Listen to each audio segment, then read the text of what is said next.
Hola, muy buenos días a todos. Agradezco antes que nada al profesor titular del curso y gran amigo, el doctor Mario Osorio, por su gran entusiasmo aplicado a la enseñanza y su desarrollo continuo que ha ejercido a través de todos estos cursos.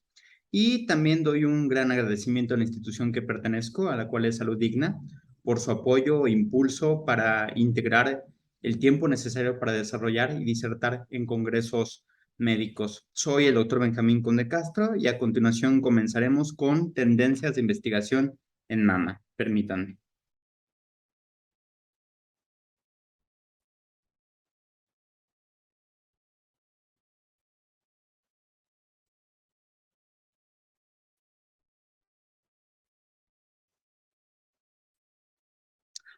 Vamos a comenzar con ¿cuáles de estos términos reconoce?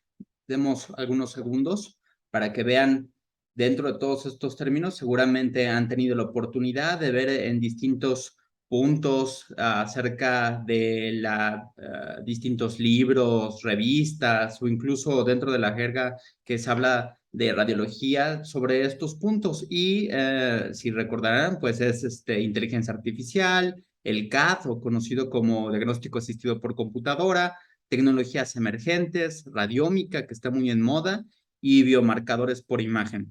Quizás la pregunta verdadera que tendremos que resolver, y espero pueda apoyarlos durante toda esta plática, será la siguiente. ¿Es importante saberlo? Y lo más importante, que siempre debemos de mencionar, ¿y para qué nos sirve si realmente es tan importante? El objetivo de la conferencia será el siguiente.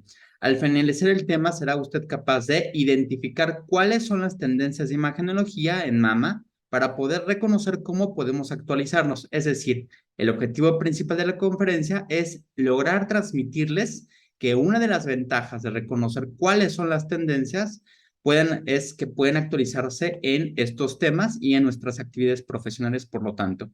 Y les daré el contexto en cómo llegué a este tipo de conferencias. Durante los últimos 10 años me he profesionalizado en las tres áreas que refuerzan la meta que me tracé, el cual fue aprender las competencias tanto en enseñanza como en investigación y en administración para poder aplicarlas de forma conjunta y potenciarlo en la clínica, que principalmente es a las partes en las que más me he dedicado en estos 10 años es en oncología, pero en otras áreas.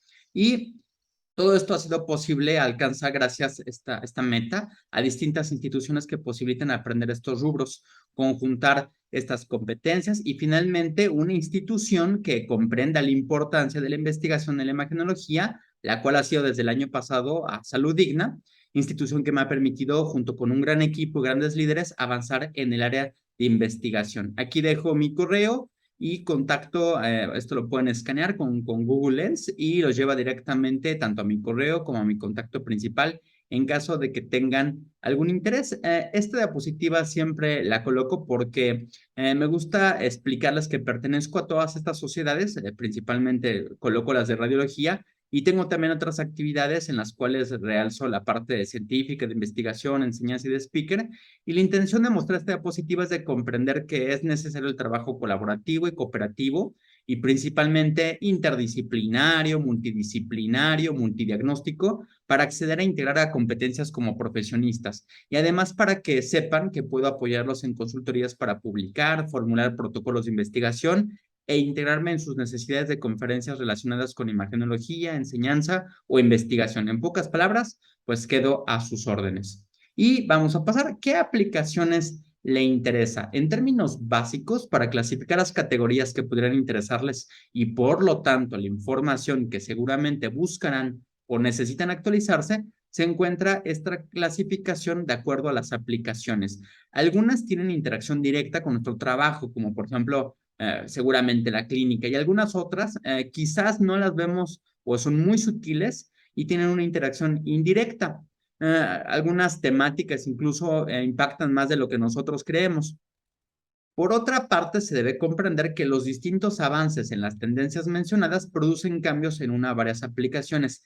Es decir, quizás el que más nos interesa en la parte clínica y cómo la parte clínica tiene estas tendencias en cuanto a los términos que habíamos mencionado, pero también podemos dar algunos otros ejemplos, como por ejemplo, podríamos mencionar que a nosotros nos puede interesar cómo avanza la tecnología para los monitores de interpretación. es decir, en biomarcadores, en tecnologías emergentes, y en su vez a tecnología y a la gestión administrativa, posiblemente a través de el registro de las listas de los pacientes, pero también puede ser que, por ejemplo, en la parte de intervención, pues es cómo se mejoran las biopsias a través de algunas tecnologías asistidas, cómo se mejora a través de la inteligencia artificial dónde tomar la biopsia, e incluso, pues, existen otras modas que parten a través de otras relaciones, como por ejemplo asociados a lo del COVID, y que pues esto ilustra que existan pues inteligencias artificiales relacionadas con radiografías, con tecnologías emergentes para poder intentar sustituir otras partes clínicas, y a su vez, como ustedes ven, pues es una interacción tanto en las aplicaciones que nos interesan como en los términos que están de moda. Y para hablar sobre todo esto, para comprender cómo estas tecnologías mencionadas modifican nuestras decisiones, debemos recordar que debemos ocupar la medicina basada en evidencias y aplicarlo a la parte clínica. Rápidamente, es todo un tema en la medicina basada en evidencias, pero resumiremos que nos enfrentamos a problemas relacionados a la aplicación en la actualidad de la medicina basada en evidencias en al menos 4 puntos. El primero, que es necesario cambiar la mentalidad de inductivo a deductivo, es decir, basado en la verificación a partir de serie de casos o experiencias, a pasarlo a la refutación, que es la parte deductiva. El 2, que se refiere a la infoxicación, que es el exceso de la información. Bueno, comprender que es imposible revisar a fondo todo lo que se publica y por lo cual debemos priorizar tanto el tiempo como el esfuerzo. Y considerar la variabilidad de la práctica médica, es decir, la incertidumbre en observaciones, razonamientos e intervenciones que realizamos durante toda nuestra práctica profesional, y que además es necesario considerar la experiencia médica que puede tener cada uno de nosotros y la preferencia, aparte de todo, del paciente. Y esto trae como consecuencia que estemos obligados a tomar decisiones, por ejemplo, dentro de nuestro punto de vista, a poder sugerir o recomendar distintos tipos o métodos, tanto de intervención como de métodos diagnósticos subsecuentes. Y además, la veracidad en resultados sobre tecnologías, comprendiendo que existen sesgos, pues porque cada una de las tecnologías quiere sacar su propia tecnología.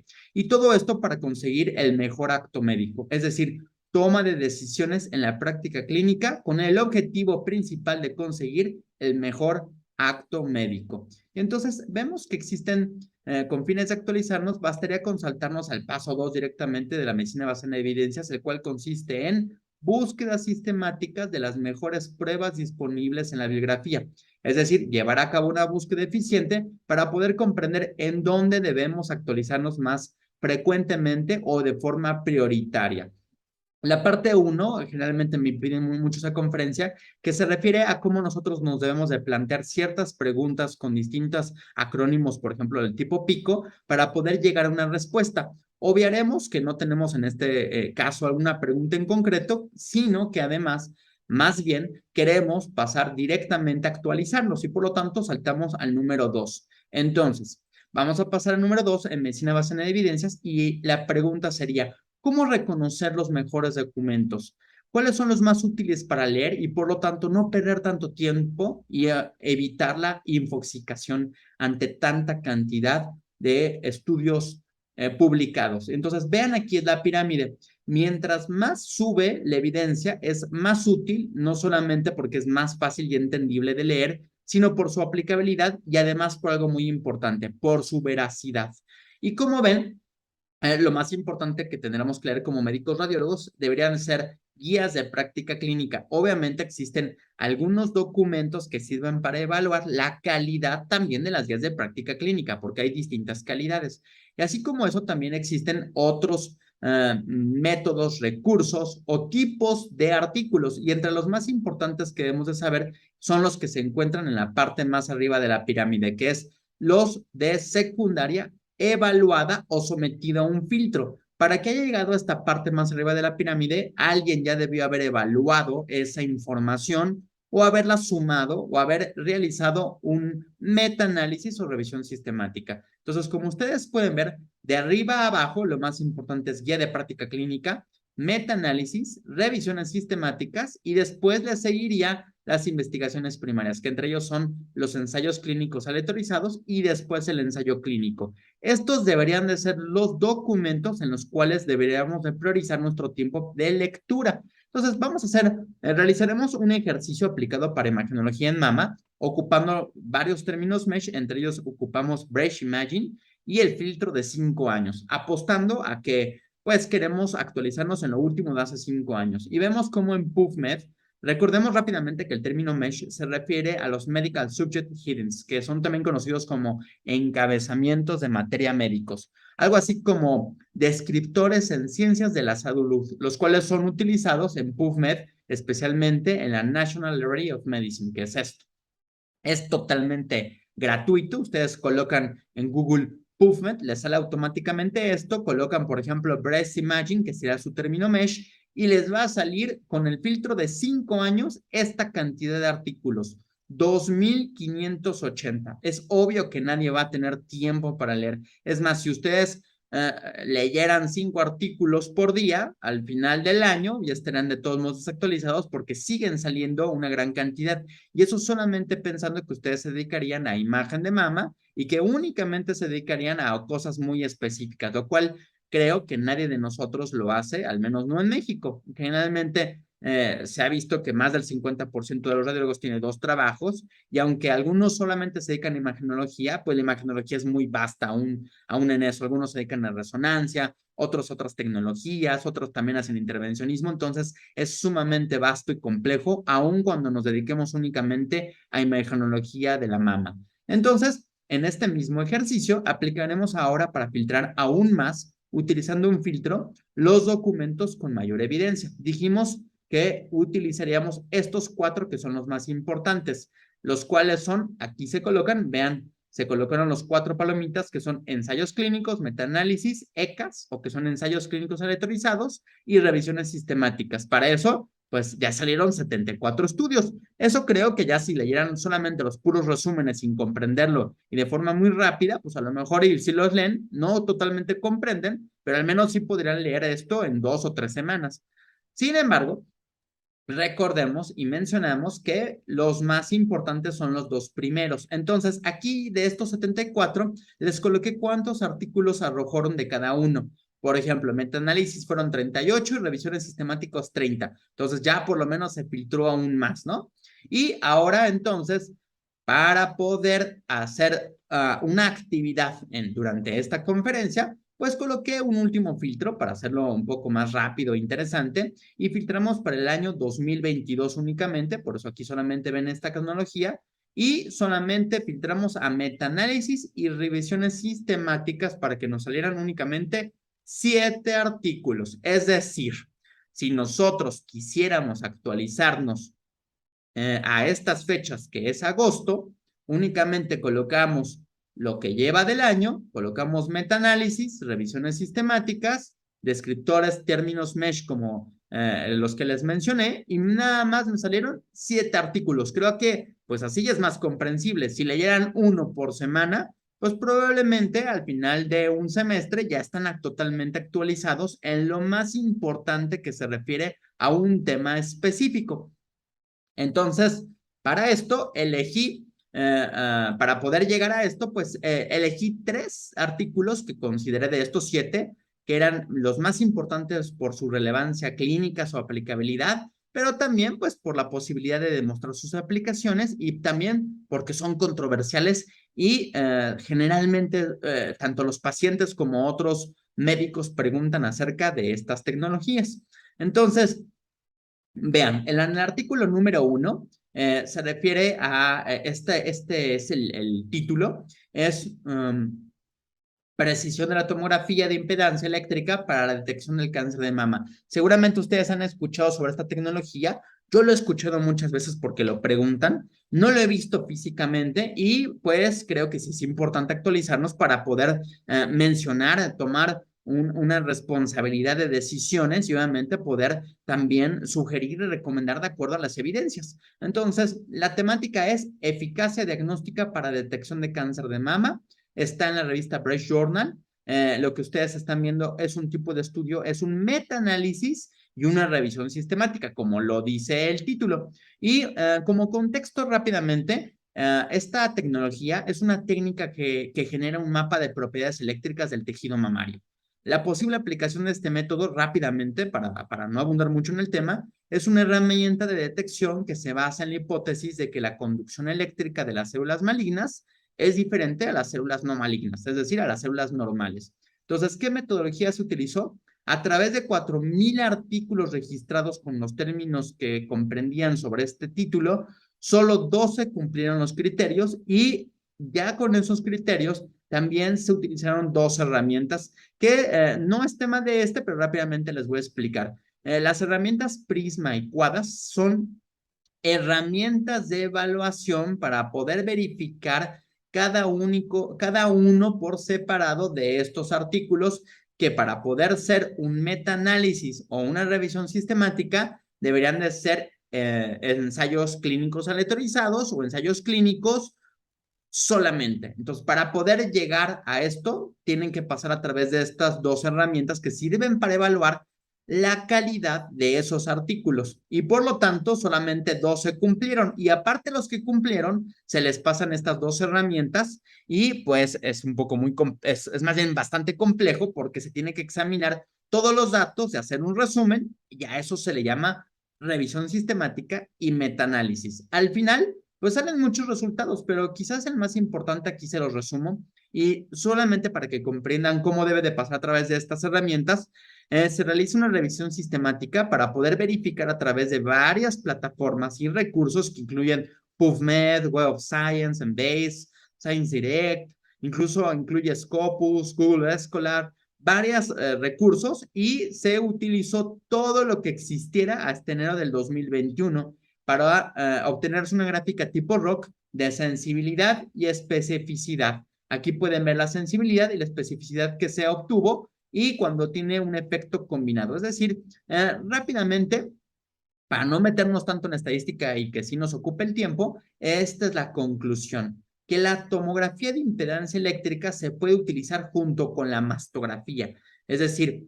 no sirve por sí solo. Y la sensibilidad no fue comparable con la resonancia magnética. Y además está actualmente considerado más para investigación, su aplicación clínica aún no es claro, por lo tanto. Ahora, hay algo muy importante que no lo coloqué aquí, pero dentro de todas las conclusiones y hallazgos que menciona este artículo, que es muy largo, les podría resumir algunas cosas muy importantes. Una de ellas es que esta herramienta, este tipo de tecnología, tiene una baja especificidad y no tan alta sensibilidad, es decir, solo para usarse junto con mastografía. Y como reflexión, aquí les dejo algunas. ¿Qué alcances específicos tendría entonces si no tiene tanta sensibilidad en especificidad? ¿Qué diferencias existieron entre las distintas tecnologías que se ocuparon?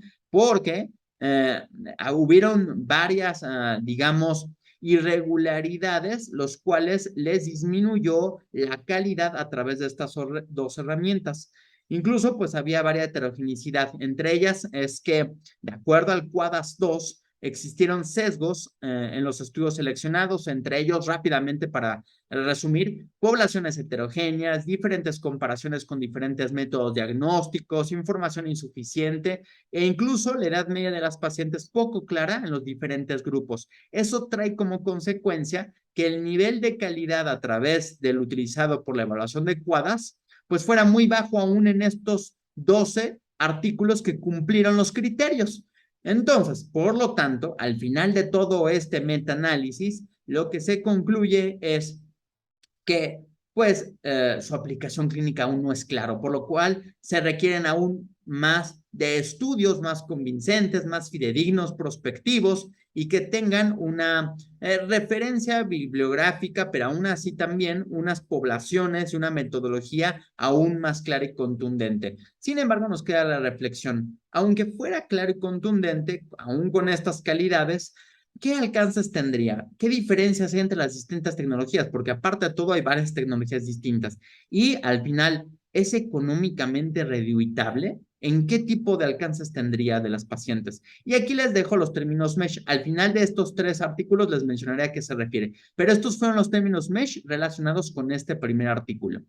Un segundo artículo se refiere al aprendizaje automático para las aplicaciones en el flujo de trabajo de mamografía de cribado. Y también fue una revisión sistemática y metaanálisis. Como contexto, El rendimiento de las aplicaciones de aprendizaje automático independientes en la tomografía de detección puede alcanzar el rendimiento del lector y puede proporcionar un mecanismo para la clasificación de casos. Es decir, aquí en particular la tecnología independiente se definió como cualquier algoritmo de aprendizaje automático que se puede usar independientemente de un lector humano. Y la calidad de los estudios se evaluó mediante la evaluación de la calidad de los estudios de precisión diagnóstica 2 y otro tipo de herramientas que incluye herramienta de evaluación del riesgo de sesgo. Como les mencioné, el tipo de estudios son metaanálisis, revisión sistemática, fue publicado en la revista Brace Journal y el objetivo pues era evaluar el rendimiento de este tipo de inteligencia artificial, que más que una inteligencia artificial, como lo menciona, es unas aplicaciones a través de e-learning. Entonces, la metodología aquí fue muy similar. Fueron solamente 14 artículos obtuvieron, y eso que fue a través del 2012 hasta el 2020, es decir, es el metaanálisis y revisión sistemática de bastantes años, en el cual también se buscó en todos los tipos de recursos, incluyendo PubMed, Cochrane, incluso BibMedLine, Scopus, Web of Science, o sea, prácticamente no solamente que existiera en publicación médica, sino también en publicación incluso de tipo de ingeniería y de inteligencia artificial, de los cuales solamente existieron 14 artículos que cumplieron con los criterios, y de esos 14 artículos se detallaban 15 estudios distintos nada más. Dentro de los resultados, aquí les coloco todo esto. Todo esto significa, si ven la sencilla especificidad, en pocas palabras, lo que se concluyó fue que los algoritmos de aprendizaje automático, es decir, donde no es necesario que vea un radiólogo, se demostró una aplicación independiente en los flujos de trabajo que demostraron un rendimiento de detección del lector humano y mejorar la eficacia. Es decir, en pocas palabras, se ha demostrado con esto que funciona. Sin embargo, como siempre hay un sin embargo, esta evidencia parte de un pequeño número de estudios, como ven, son muy pocos, todos fueron retrospectivos y por lo tanto se requieren de pruebas prospectivas, externas, independientes, más rigurosas, especialmente para evaluar los umbrales preasignados para respaldar las afirmaciones registradas. ¿Qué suele pasar a veces con este tipo de tecnologías?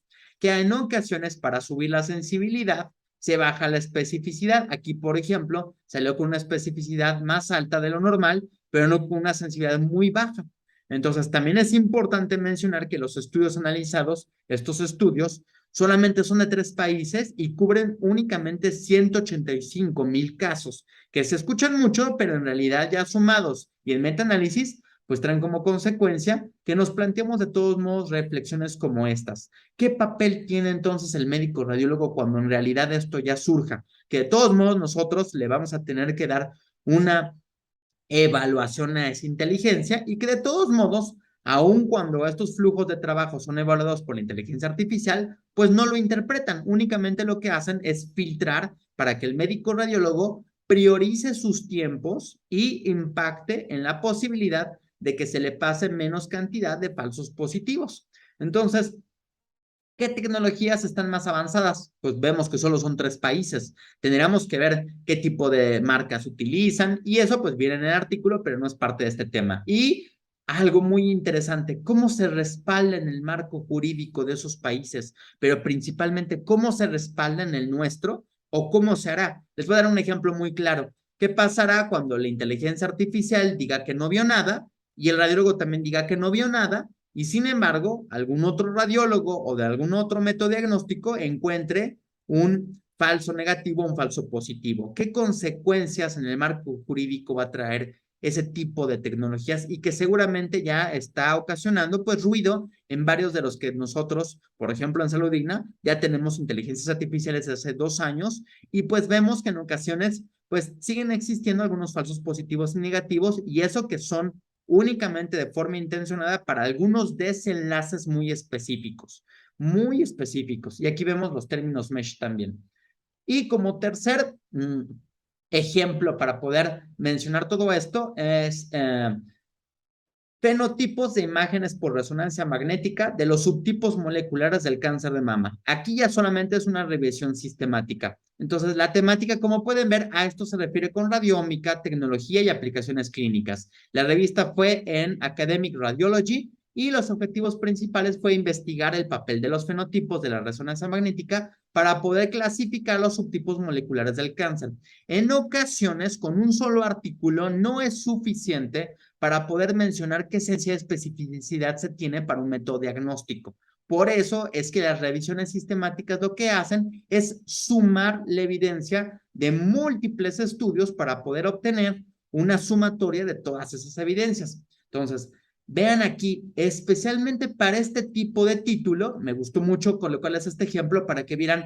La metodología fue que se encontraron casi 1,500 artículos. Obviamente nadie puede leer 1,500 artículos. Y de esos, 42 cumplieron los criterios para poder abordarse dentro de este metaanálisis. Y de esos fue solamente los encontrados del 2020 hasta el 2021. Entonces, vean, incluso el filtro es muy escaso, pero bueno, es lo que seguramente se encontraría por el tipo de metodología, de tecnología y obviamente por hablar sobre radiómica y otras cosas. Y aquí, al final, los resultados vean la sensibilidad y la especificidad que tiene la resonancia. Y algo muy interesante es que se utilizaron las secuencias ADC, que como ustedes saben son valores del coeficiente de difusión aparente, el DCE con contraste dinámico y el T2. Y dividieron en todos los artículos el cáncer de mama invasivo en 4 subtipos principales. Como ya saben, el más frecuente de esa clasificación es luminal A, B, HER2 y triple negativo. Y utilizaron 2 lectores para interpretar. Entonces, está muy interesante porque todos estos estudios hubieron 2 radiólogos que dieron su interpretación. Y la conclusión que fue que los rasgos característicos para poder correlacionar lo que existe entre el fenotipo y los subtipos de mama histopatológicos fue la morfología, la cinética del realce y la intensidad de señal en T2. Es decir, si nosotros hubiéramos leído este artículo, a partir de este artículo comprendemos que la interpretación en la conclusión, tanto en los hallazgos como en la conclusión, debe de venir especificado la morfología, cómo se comportó el realce y cómo se identifica la intensidad de señal en T2. Es decir, también deberíamos de saber qué protocolo debe tener al menos estas secuencias. La interpretación visual de algunas de las características de resonancia por parte de los radiólogos puede ofrecer información sobre el subtipo molecular de cáncer de mama invasivo respectivo, principalmente en un cáncer, que es el cáncer invasivo triple negativo, que es donde se obtuvieron la mayor cantidad tanto de sensibilidad como especificidad. Entonces, aquí también, sin embargo, la evidencia actual todavía se limita a características sugerentes, es decir, no es ni tan alto la sensibilidad ni suficiente la especificidad como para poder darlo como si fuera histopatología, por lo cual sigue siendo sugerente en lugar de un estándar diagnóstico y por lo tanto va a seguir siendo necesario pues realizar otros métodos, entre ellos, como bien sabemos, la histopatología y la histoquímica, la inmunohistoquímica, perdón. Se recomienda realizar más investigaciones para explorar esta aplicación potencial, por ejemplo, mediante el aumento de la interpretación visual de los radiólogos, mediante inteligencias artificiales y mediante otras tecnologías. Y como reflexión, ¿cuánta experiencia requeriría un médico radiólogo para obtener este aprendizaje, para poder saber interpretar estos estudios? Porque aquí, en la mayoría de los artículos en los cuales cumplieron los criterios de inclusión, que fueron 42, se hablaba en la gran mayoría que eran médicos radiólogos con al menos 2 años de experiencia interpretando resonancia magnética con un par o con un tutor. Entonces tendremos que reflexionar hasta qué punto o en qué momento o cuántos estudios se necesitan para llegar a la curva de aprendizaje suficiente para poder adquirir esta sensibilidad y esta especificidad. Eso es muy importante. ¿Qué diferencias existen entre los protocolos de resonancia, contrastes y tecnologías de resonancia que podrían disminuir la posibilidad de llegar a esta sensibilidad de especificidad? Porque en los artículos pues tienen protocolos muy semejantes, utilizan un solo contraste y utilizan resonancias, tecnologías con resonancias pues con teslaje muy similar cada uno.